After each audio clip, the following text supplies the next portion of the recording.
بسم الله الرحمن الرحیم. نن زه په کولرا پروګرام کې سرټیفیکیټ د پر ډیزاین برابرو. یو سمپل بیسیک ډیزاین ما تاسو ډیزاین کړی دا.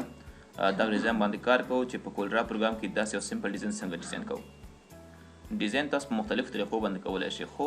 راشي یو طریقه باندې تاسو زه وښیم داسې لیکل میخي لري کو. یو غار تم کې خپل ورکینګ ایریا ما تش کړ او په دې ورکینګ ایریا د پر تاسو خپل صفحې ته سایز وټاکئ، A4 سایز وټاکئ. صفحې ته سایز وټاکئ A4. چې کله A4 سایز هم واخله د صفحې کې اوسه پوره بارډر نشته ده، نو د بارډر راوستو دپاره څه وکئ، تاسو په ریکټینګل باندې ډبل کلیک وکئ، بارډر جوړ شي. له دې نه وروسته راشئ بیرته په پیک ټول باندې کلیک وکئ. که تاسو فکر وکئ دلته یو شیپ رسم شوی چې یو نقطه دلته ده، بل نقطه دلته ده، داسې تو شوی ده خپله کې. همدغه شیپ نه کار اخلم، داسې اخلم فرض کړه تقریبا دونه سایز کې دا موږ سره ده. متوجه یاستئ؟ دومره سایز کې ده. دا شکل به دې بل لاسته واړو او لږ به یې زوم کړو چې موږ ته ښه ښکاره شي.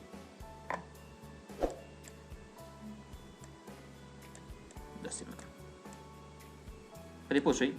دونه سایز کې مې راوست. له دې نه وروسته واخلئ دغه شکل کرف ته واړوئ. که تاسو مطمئن ناست دا دقیق نه ده، فرض کړئ راشئ داسې دا ودروئ دې سره داسې. متوجه یاستئ؟ لږ به یې مخکې راوړئ چې مطلب د اول شکل سره برابر شي. متوجه یاستئ؟ دونه سایز ده، کنده شین رنګ چې کوم ده دومره سایز کې ده. دا ډیزاین ورته واخیست، اندازه مې ترې واخیسته، بېرته راځم خپل آبجکټ خپل ځای ته برابروم داسې. دا زموږ یو شکل شو. پرې پوه شوئ؟ له دې کار کولو څخه وروسته دا هم لږ زوم که چې موږ ته ښه ښکاره شي. دا واخیست کرف ته هم واړو، کنورټ ټو کرف هم که. او د کنورټ ټو کرف څخه وروسته که تا دې نقطې پام وکړئ، نظر دې نقطې نه ډېر دې خوا راغلی، نو تاسو به دلته کرف ته راشئ او شیفټ ټولز به ورته واخلئ او دا نقطه داسې مخکې راوړئ، وړاندې به راوړئ. پرې پوه شوئ؟ دې کار کولو څخه وروسته بېرته به راشئ، تاسو په دې باندې به کلیک وکئ او دې کلیک کولو څخه وروسته دغه سنټر پوینټ واخلئ او اتومات داسې څنګه کوئ، داسې کرف یې کوئ. دا نقطه لږ دې خواته راوړم، داسې صحیح شو، تر څو لږ ښایسته ښکاره شي. یا دا نقطه زه نه کوم لږ ذره داسې. کوم رنګ پکې استعمال شوي؟ اول شیپ دپاره فل کلر ته راځم، ډبل کلیک فل کلر باندې وکئ او فل کلر ته کوم رنګ ورکوم؟ داسې شین رنګ ورکوم او اوکې مه کړه.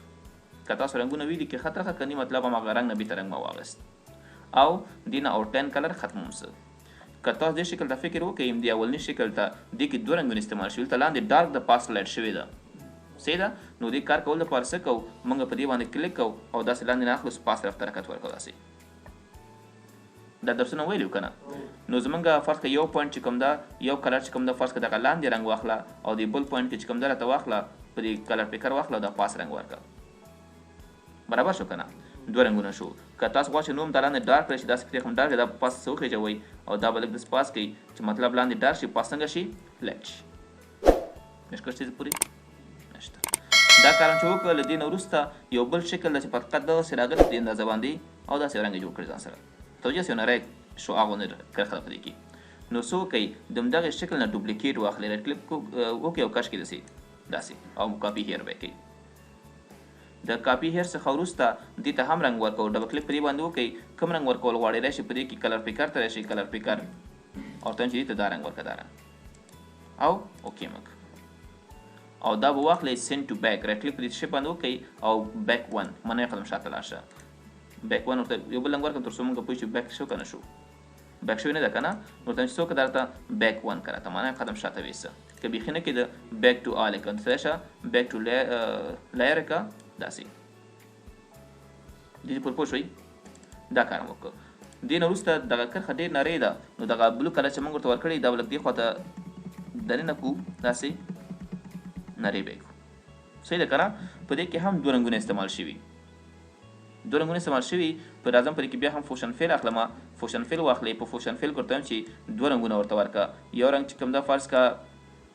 راشه، فرض کړه دا رنګ ورکړه او د لاندې برخې ته فرض کړه چې کلر ورکړې دغه لاندینی رنګ ورکړه. داسې دوه رنګونه خپل کې راکړه تر څو د رنګ سره ډفرنټ فرق معلوم شي. دلته پاس دلته لاندې ډارک و که نه،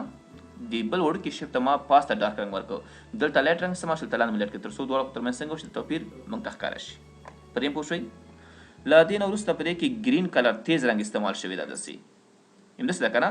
ګرین کلر تیز استعمال شوی. دغه لاندینی شیپ بیا زه اخلم، دا فوشن فیل لاندینی شیپ چې موږ سره ده، د دې نه یو کاپي دلته لاندې اخلم، داسې کش کوم داسې تقریبا په دومره سایز کې ده او دا مې کاپي هیر کړ. او دا هم واخلئ بیک اف د لایر کې مطلب د ټول لایر شاته ویسئ همداسې ده که نه په دې کې هم دوه رنګونه استعمال شو بله چې شیپ تقریبا فرق کوي دې سره صحیح ده همداسې ده که نه دا دواړه دغه کوم سلیکټ کې شیف F2 دواړه تاسو زوم شي نو تاسو وګورئ دغه پاس برخه ډېر دې خوا وتې ده د دې متوجه یاستئ او لاندې څنګه ده نری شوې ده نو څه وکئ شیپ ټولز ته راشئ په شیپ ټول کې دا نقطه واخلئ داسې نږدې کې داسې او دا نقطه څنګه کې لږ بهر طرف ته راوړئ داسې صحیح شو که نه ډېر زیات شو لږ به کم کړو داسې په دې رقم باندې کم کلر هغسې فوشن فیل د تیار موږ سره فوشن فیل ورته وایم چې ګورې دې کې لاندې ډارک ده پاس څنګه ده لایټ ده موږ سره نو راشئ د پاسني باندې کلیک وکئ ورته دغه ډارک کلر راته راکړه داسې همداسې که نه او د پاسني برخه ته راځم ورته وایم چې څنګه راکړه دا رنګ راته راکړه او دا خپله کې فوشن فیل کړه لږ به دغه نقطه داسې کړو تر څو دا لږ داسې وځي ډېر بهر داسې کړو داسې بیخي ونښلوئ او دا نقطه داسې بهر وباسئ په دې به کلیک وکړئ داسې سلیکټ کړئ داسې راکړئ مشکل شته دې پورې نشته له دې نه وروسته بل که تاسو فکر وکړئ ته بل نرۍ توره کرښه هم شته په دې کې توره کرښه راغلی که نه او دلته یو افیکټ جوړ کړی ځان ته نو څه کوو د همدغې شیپ نه تاسو یو کاپي واخلئ دا لاندینی شکل چې کوم موږ اخیستی دې نه کاپي واخلئ کاپي هیر به یې کوئ او دا واخلئ بک اف د لایر کې معنی ټولو لایر شاته د ټولو ابجکتونو شاته مطلب ویسه ابجکتونو شاته مې وړه او دې ته ما فیل کلر بلیک کلر واغسته کوم رنګ واغسته بلیک کلر واغسته چې کله بلیک کلر واغسته په دې کې هم همدغه شکل د مطلب لکه نږدې کوو دې بل سره پوه شوئ داسې مې سره نږدې کړو نری یم مطلب بیا دې نه وروسته موږ سره دغه ګولډن کلر استعمال شوې ده طلایي رنګ جوړ شوی ده په دې کې د دې دپاره څه کوو راځو دغه شکل فرض کړه دغه شیپ ما واخیستم دا تور مې واخیست فرض کړه بیا ځل دپاره او دا مې کاپي کړه داسې په دې رقم باندې او کاپي هیر مې کړه چې کوو رایټ کلیک آرډر بیک اف د لایر بیک مې کړه دا رنګ جوړه اوس دا ګولډن طلایي چمکدار رنګ جوړه په دې کې نو څوک په دې باندې کلیک تاسو وکئ او کلیک بیخي مه کوئ راشئ فوشن فیل ته راشئ فوشن فیل ورته واخلئ په فوشن کې ورته چې ماته کسټم کلر راکړه په کسټم کلر کوم رنګ جوړول غواړئ دلته کلیک کوم فرض کړه ورته وایم چې دې لپاره ماته رنګ راکړه دې لپاره رنګ راکړه اول ټو کلر واخلئ تر څو له کار اسانه شي دا ورته واغسته ورته مې یو کلر ماته په دې کې دا رنګ راکړه او بل کلر دا دوه رنګونه جګا سره مطلب یې دا او بل کلر دا راته راکړه او دا مو کیک دوه رنګ یې واخیست خو دې ته ورته نه شو موږ سره نو دې په فوشن فیل باندې ډبل کلیک وکئ او راځم اوس کسټم فوشن فیل ورته جوړوم کسټم صحیح شو که نه دې سر کې فرض کړه زه ورته وایم چې کلر ورکړې دا رنګ صحیح ده یا دا رنګ ورته ورکړه فرض کړه دویم قدم کې چې دلته رنګ ورکړې فرض کړه یلو ورکړه دریم قدم کې بیا چې رنګ ورکړې مثلا دا رنګ ورکړه دریم قدم کې فرض کړه ډبل کلیک بیا هلته کوم داسې شو دا رنګ ورکړه داسې خپله کې دوه رنګونه مکس کوو تر څو دې نه فوشن فیل موږ څنګه کړو جوړ کړو دلته فرض کړه دا یو سلور کلر راکړه بیا مې دا رنګ کړه ډبل کلیک مې بیا مې دا رنګ واغسته ډبل کلیک مې بیا مې دا رنګ واغسته او بیا ډبل کلیک د اخر ته کومه دې ته هم داسې رنګ اخلم پوه نه شوئ او دلته ما یو سلور کلر پکې ځای پر ځای کړ متوجه یاستئ که نه سلور کلر ته مې واغسته فرض کړه یو بل کلیک هم کومه دلته هم یو سلور رنګ اخلم ورته چې تر څو ماته سلور رنګ ته ورته شي داسې او دا سپیس به لږ کم کړو داسې ورته چې داسې خو سپور دا کرښې په دې رقم باندې دي موږ سره متوجه یاستئ دا کرښې موږ سره په دې رقم باندې دي دلته درجې ورته ورکړئ دا داسې واړه داسې مخه ورته واړه که نه او کې به یې کوي نو تاسو د دې دغه هم برابر شو دا که چېرې خپلو کې اجست برابر نه وي نو بیا ډبل کلیک وکړئ او اجست یې کړئ خپلو کې ځکه دا سپین ډېر ساحه نیولی لنډ کې داسې دا ورته راوړئ پرې د دې خوا نه دا شوا کمه شي لږ ځکه شوا دونه ډېره غټه نه وي او اوکې به یې کوئ دا کلر هم جوړ کړئ دا کلر هم څنګه کړه جوړه کړه بل دا زموږ شیپونه خو جوړ شو شیپون ډیزاین ختم شو خو په دې کې یو مسله دا ده چې دغه شیپونه خپلو کې یو برابر نه دي ګور یو ښکته ده بل پورته داسې برابر نه دي خپلو کې که تاسو غواړئ د شیپونه خپلو کې برابر کړئ ټول شیپونه به داسې سلیکټ کړئ داسې د سلیکټ څخه وروسته به راشئ تاسو په دې کې الاین ډسټریبیوټ ته به راشئ او بیا به ډسټریبیوټ ته راشئ ورته چې ما څه وکړه سپیس د دې ټول سره خپل سنټر کې مساوي کړه ته او اوکې مه کړه خپلو کې څنګه سره مساوي شو او کلوز مې کړه دا هم وشو له دې کار کولو څخه بل موږ سره دغه شیپ جوړ شوې ده دې شیپ جوړولو لپاره څه کوو د دې نه مخکې چې هغه شیپ موږ جوړ کړو راځو دا ټول سلیکټ کوو داسې او دا ګروپ کوي تر څو موږ نه غیر منظم نشي. کنټرول جی یا رایټ کلیک وکړي ګروپ به یې کوي. ورسېدی چې کله هم ګروپ که د ګروپ څخه وروسته به دې نه یو کاپي واخلې داسې کاپي هیر کاپي م ترې واخیسته د کاپي اخیستو نه وروسته په دې به داسې کلیک وکړئ او داسې به یې روټیټ کوئ داسې به یې نور هم روټیټ کوئ صحیح شو داسې به یې روټیټ کړي داسې او لږ به یې سایز غټ کړو ورته داسې توجه هستئ دا کار هم چې کله وکړو زه وایم دا وخت راته آرډر ته راځم ورته چې behind of this shape کا راته behind of کوم شیپ کا راته د دې شیپ کا راته دواړه خلاص شو که زموږ ډیزاین خلاص شو راشي خپل د ورق ته بیا دوباره تاسو فریم ورکوئ مطلب بارډر ته ورکوئ د بارډر ورکولو څخه وروسته دا دواړه شیپونه انتخاب کړئ داسې په دې رقم انتخاب وکړئ او راشي په دې باندې غلط انتخاب وکړو دا دوه شیپونه مې انتخاب کړي شیپونه وځي انتخاب ورقه مې انتخاب وي دا دوه شیپونه مې انتخاب کړ او راشي افیکټ راشي پاور کلیپ ته راشي په دې باندې کلیک وکړو په دې باندې کلیک وکړئ دوه ته ما ځای پر ځای شي پوه نه شوئ که چیرې ګور دې ته وشو مطلب دا به نو خپل منظم کې سیده ایډیټ ته به راشي په دې شی باندې کلیک وکړئ په سنټر پوینټ باندې کلیک وکړئ او لږ نور هم روټیټ کړئ داسې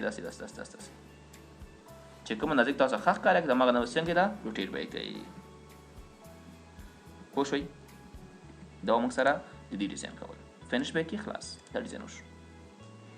بل په دې کې لیکل شوي دي لکه سرټیفیکیټ لیکل شوی دا څه لیکل شوي سمپل خبره ده نو ټیکس واخلئ دا لوګو پکې راغلی لوګو څنګه راوستل کېږي دلته ما یو شیپ رسم کړی په دې رقم باندې بل دغې ته به نو وګورم دا به نږدې تاسو ته ښکاره شي شیفټ اف دومک داسې یو شکل ما پکې رسم کړی همداسې که نه او دې شکل ته وایټ کلر ورکړل شوی ده ځمکې رنګ وایټ آوټلاین کلر نو آوټلاین د همدې شکل نه یو کاپي مې اخیست داسې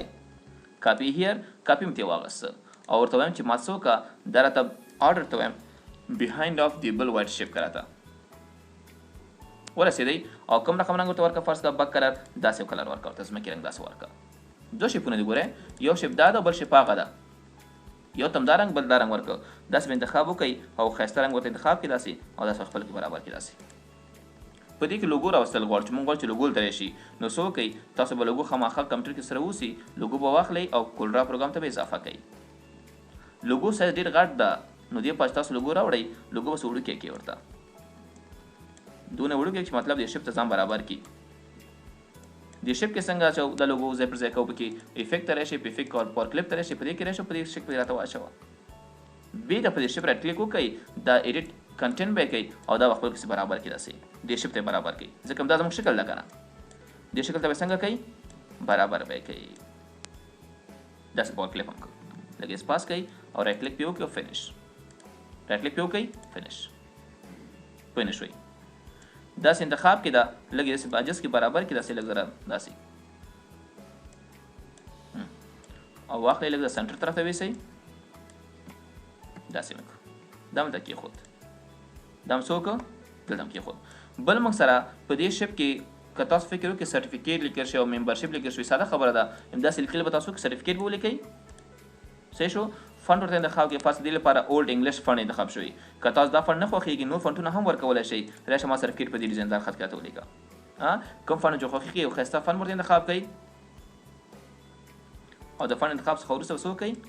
داسې لغه کړئ کنټرول زیډ کنټرول زیډ کنټرول زیډ دا مو او باقي لیکل چې مثلا شوي دا هم یو